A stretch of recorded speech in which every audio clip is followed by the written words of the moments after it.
Welcome to Parenting Through the Hard, a podcast for parents navigating the messy, unpredictable seasons of raising teens and supporting adult children. I'm Angie, your host and friend who knows exactly how heavy and lonely this road can be. My goal is to create a space where we can talk about what's real. Honest conversations about the challenges of parenting that are rooted in hope and anchored in love.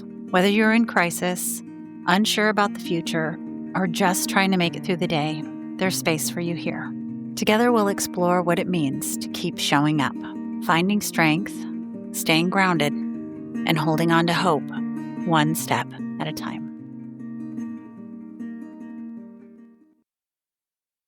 Hey friend, it's Ange.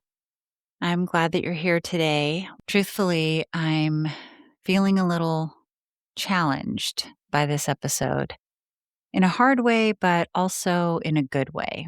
And so I was thinking that before I get to the main topic of the episode, it might help me settle in a bit to share why this conversation is so hard to have. You probably noticed from the title that today's episode touches once again on addiction or substance use or whatever word I guess feels most comfortable landing on you. It's funny how there are certain words that we hesitate to use. It's almost like they carry a weight that we don't want attached to our families. And addiction has been one of those words for me. It's not a word I ever wanted connected to my child or to our family. And yet, when you're forced to face the undeniable truth that one of your children is battling something like this, it isn't just something you struggle with. Strangely, it becomes something you guard, even for families who are otherwise open, even for families who love deeply and are doing their best, even for someone with a podcast about parenting through the hard. And I guess there's a lot of reasons for that. I think some of it comes down to things like privacy. There's this kind of quiet knowing that you have inside yourself that this isn't fully your story to tell. I think shame can also play a role in that. We have a tendency to slowly absorb this belief that our children's struggles somehow say something about us. And then there's fear too. There's fear of judgment, not just towards us, but towards our child. There's fear of being misunderstood, of being reduced in the eyes of others to a single chapter of a very complex story. And there's also this very, very deep instinct to protect, to not say the wrong thing, to defend something that still feels fragile and unfinished or in process somehow. And even though addiction had been part of our story for a long time now, this has been one of the hardest things for me to speak about. Not because I don't believe in honesty, not because I thought that it was something to hide, but because this particular struggle touches places that feel more exposed. And if I'm really honest, I think part of me was hoping that I could just wait a little longer, if things could just stabilize, if there could be more clarity or certainty, then maybe talking about this with you would be easier. I wanted to wait to share this part of our story until we were on the other side of it, until I could speak from a place of resolution instead of uncertainty. And I have a feeling that some of you understand that instinct because it feels safer to tell a story once you know how it ends, doesn't it? But that clarity, stability, certainty, it never came. Instead, what came was a quiet invitation to trust God with what feels unfinished, to speak about this without resolution, to name what is true without knowing how the story will end. Because the waiting itself was becoming part of the story. And staying silent until things were, quote, better no longer felt honest to me. And you know what? That takes a whole lot more courage than I ever expected it would. See, when I recorded episode 74 and talked for the first time about addiction in our family, that wasn't something that happened casually. It didn't happen because I suddenly felt brave. It happened after God spent some time reshaping my heart around fear, around control, around whose approval I was really living for, and around the difference between privacy and secrecy. Because even when my goal for every podcast is built on a foundation of normalizing hard conversations, this one feels different. There's a heaviness to this, a vulnerability that reaches deeper in me, a risk that feels more personal. And I think part of why it feels that way is because I know I'm not alone in this silence.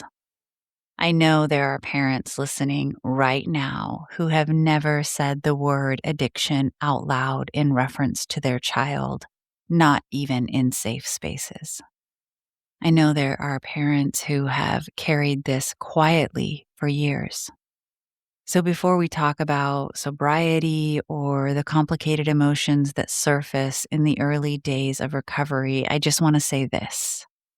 If this topic feels raw for you, if you've avoided it because you weren't ready, if you're listening today but still unsure if you're even going to listen to the entire episode, I am right there with you.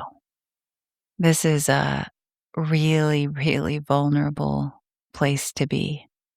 And everyone enters it in their own time. And you know what? That's okay. That's okay. Before I go any further, I want to pause for a moment and name where, as a family, we actually are right now.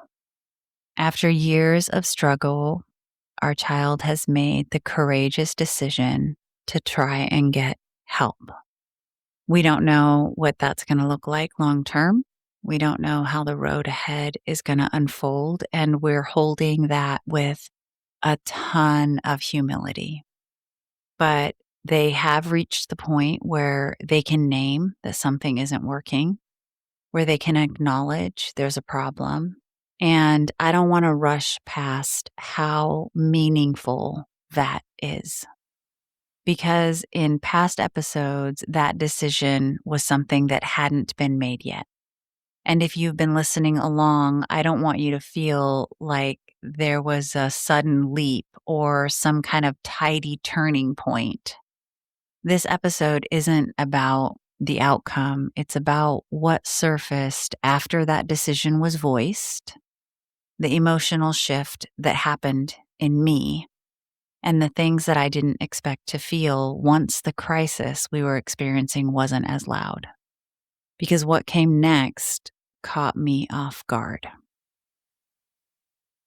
There is a season of parenting that arrives when the emergency that we're feeling loosens its grip, but the weight doesn't disappear. When the conversations begin to change, when the possibility of healing or change starts to enter the picture without any guarantees. And I realized that I was completely unprepared for that season. I know. Surprise, surprise, right? Another season I was completely unprepared for. I mean, I feel like at this point in time, that word could be placed on my tombstone. Here lies Angie, unprepared. You think by now I'd at least be prepared to be unprepared, but it's true.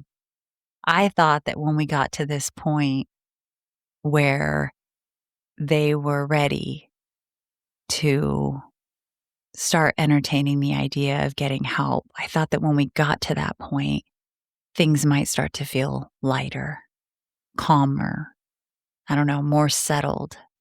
And instead, there are layers that I didn't even know that were beginning to surface. And that man, that threw me off course. And so that's something that I just felt like, I feel like this is something that we should talk about.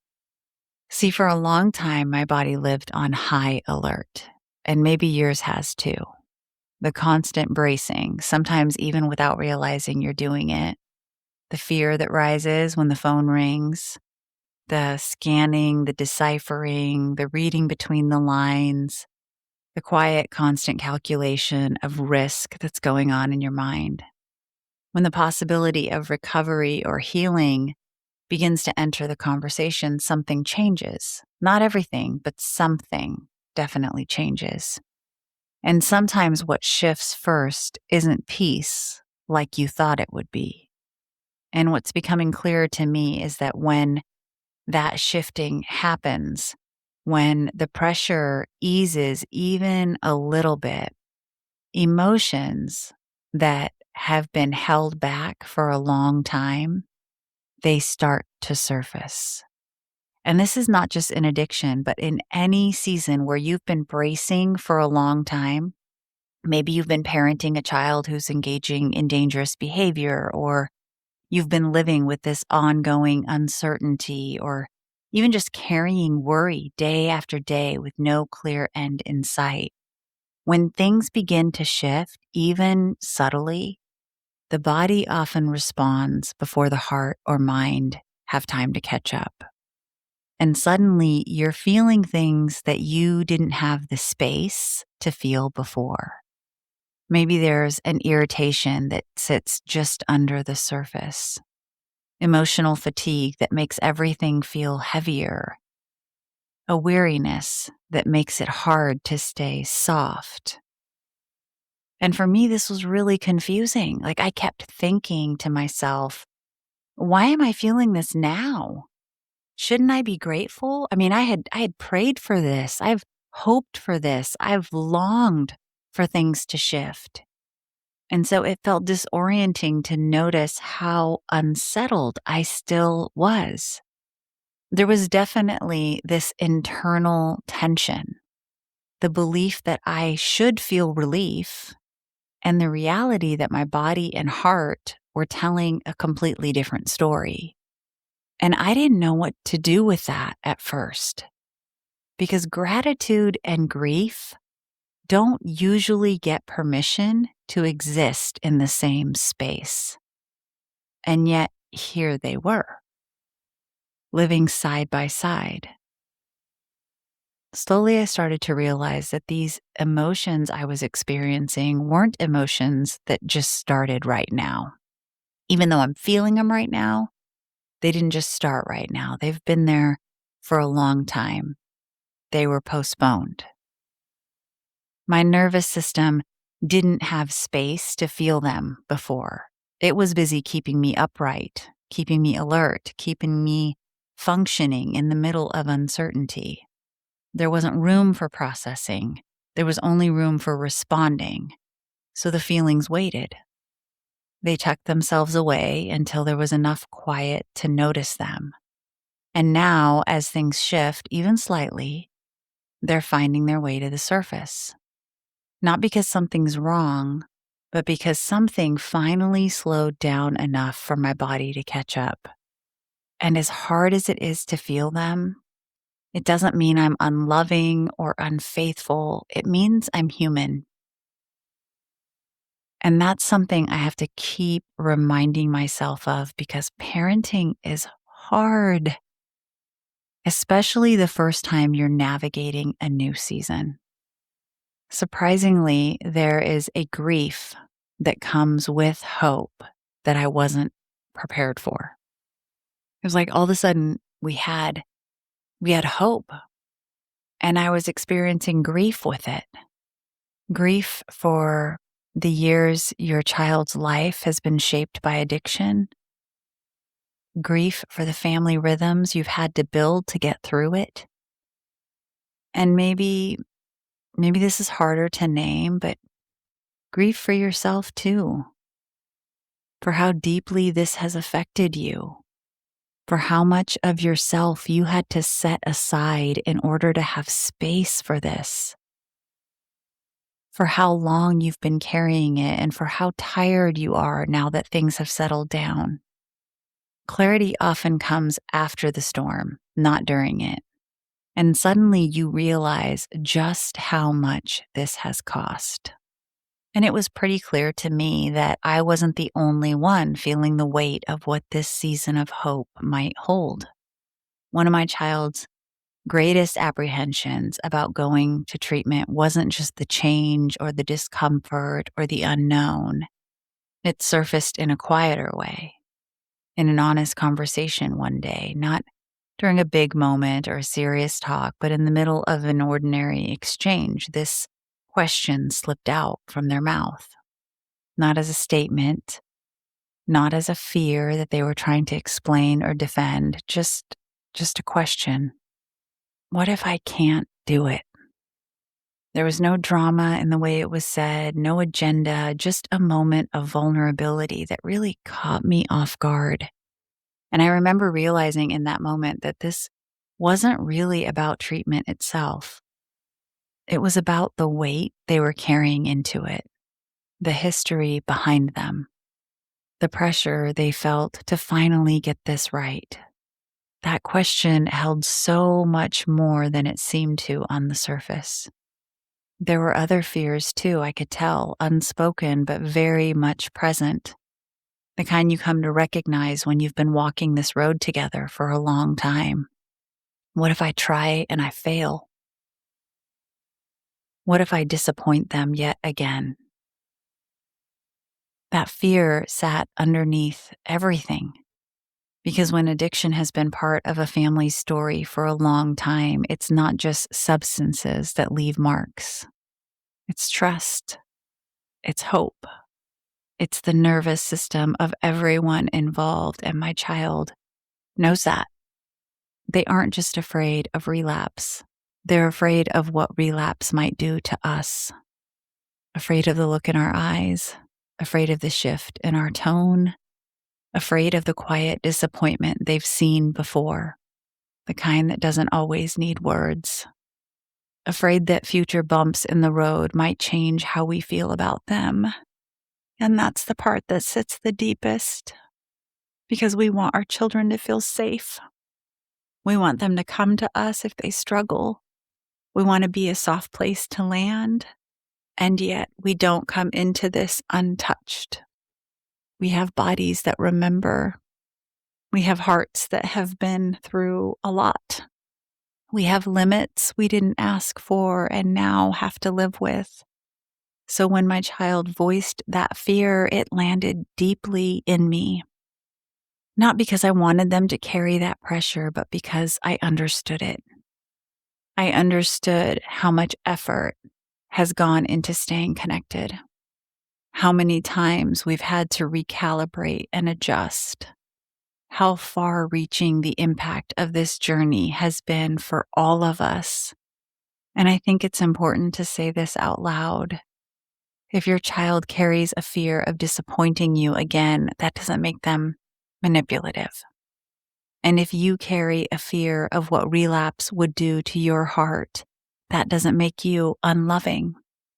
It means you're both responding to something that has deeply mattered for a long time. Both of you are stepping into this season with real history behind you. And sitting with that fear, both theirs and mine, helped me see something about myself too. For a long time, I think I believed, even if I didn't say it out loud, that accepting help would mean we were finally nearing the end of this chapter, that I would be celebrating, that the hardest part was behind us, that once the need for help was recognized, once sobriety was even being considered, we could slowly exhale and start moving forward. And then I realized this wasn't the finish line, it was the starting line. This wasn't the end of the story. It was the beginning of a very long road ahead of us. A road without clear milestones, without guarantees, without closure. And guess what? There was grief in that realization too. Not because I didn't want my child to get help, I did, I still do, but because I suddenly understood how much longer this would continue to shape our lives, how long it would ask something of them, how long it will ask something of me. I felt the weight of thinking I was almost done carrying something only to realize I needed to find a new way to carry it. And that's exhausting because by the time help is accepted, parents are already tired. Not fresh, not wide eyed with hope, but worn down, exposed, already carrying the cost of years spent holding things together. Standing at the beginning of recovery when you're already depleted feels unfair. There's no finish ribbon waiting, no moment when someone says, "You made it, you can rest now." Just a long road where faith looks less like confidence and more like endurance. And maybe that's why seasons of healing and change can feel so strange, because even when we're grateful, even when we're relieved that the hardest part of what we were living might be behind us, we're also aware of how fragile this new phase can feel. And that's often where a new kind of fear can start to take shape. The quiet fear that this won't last, the fear of getting your hopes up, the fear of becoming hardened again. You fought hard to soften, to regain clarity, to find your footing. And the thought of returning to that edge you fought so hard to step away from feels unbearable. So you hover in this careful place with guarded hope and measured optimism and trying not to brace, but not fully exhaling either, and it wears on you. And so I think it's worth slowing down here just for a minute. See, when I look at all of this together, the grief, the fear, the hope, the effort it takes just to stay present, I'm reminded of something I don't think we say out loud often enough. Staying connected to your child, especially when things are uncertain or unresolved, is not easy. Choosing to remain rooted in love and relationship takes an incredible amount of discipline and patience and restraint. It asks you to regulate yourself again and again, to soften when it would be easier to harden, to stay when it might feel safer to pull away. Not every parent chooses this path, and that doesn't make anyone wrong. Everyone is navigating their own limits and circumstances. But there's something that comforts me in knowing you're here right now, that you're listening, that something in this resonates with you, because it tells me that, like me, you're choosing to stay engaged even when it's costly. You're choosing relationship over control, connection over certainty. And while this road can feel really lonely at times as a parent, it helps me so much to know that I'm not walking it alone, that you are out there quietly doing this hard, unseen work, showing up even when it's done imperfectly, doing your best to hold love and boundaries at the same time, and willing to stay when it would be easier not to. And I don't know, it matters. And so I want to end today's episode with a gentle reflection. No fixing, no tying things up neatly, just permission. Permission for us to feel relief and grief at the same time. Permission for us to admit that this is still hard. Permission for us to rest without assuming the worst. Permission for us to hope without demanding certainty, even if we feel unprepared, even if it doesn't come with clear markers of success. even if it feels unfinished. This is part of the story, and we are still showing up. We're learning how to stay without guarantees. We're learning how to love our children exactly where they are. We're learning that sometimes God's timing is not about the blessing, but about who we become in the waiting. And for now, I think that might be more than enough. One of the things I've come to love about this space is that it's not something I carry on my own. Parenting Through the Hard is a community we're building together, shaped by the stories that you share and the way that you show up here. If this space has been supportive to you, one way to help sustain it is by sponsoring an upcoming episode. You can donate whatever feels right to you, and those gifts help cover the production costs of the podcast and keep this community growing. You'll find the link in the show notes whenever you're ready. No pressure, just gratitude. Now for the fun part. I truly love hearing from you. I've already received such thoughtful messages and ideas for future episodes, and they mean more to me than you know. This space is guided by real stories and real needs.